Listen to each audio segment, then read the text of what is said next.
बोरिवलीचे आमदार संजय उपाध्याय यांना जीवे मारण्याची धमकीनंतर संजय उपाध्याय यांच्या सुरक्षेमध्ये वाढ। उपाध्याय यांना तिसऱ्यांदा मिळाली धमकी।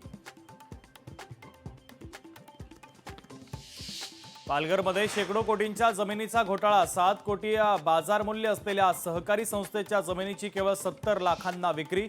संस्था चालकासह तत्कालीन निबंधकावर गुन्हा दाखल करण्यासाठी पोलिसांना पत्र।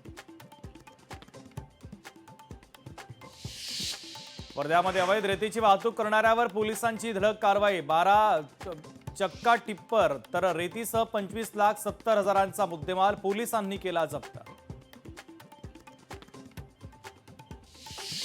दिल्ली स्फोट प्रकरणाच्या तपासामध्ये मोठी अपडेट समोर। तर एनआयए कडून दहशतवादी शाहीनच्या निवासस्थानाची झाडाझडती। शाहीनच्या घरातून 1.8 दशलक्ष रुपये जप्त।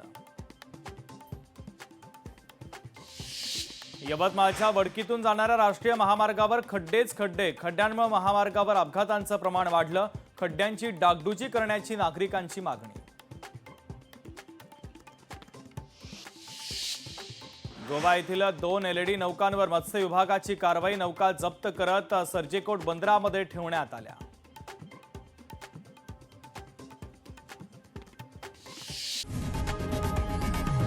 लोकशाही मराठी ऐका, पहा, जागरूक रहा।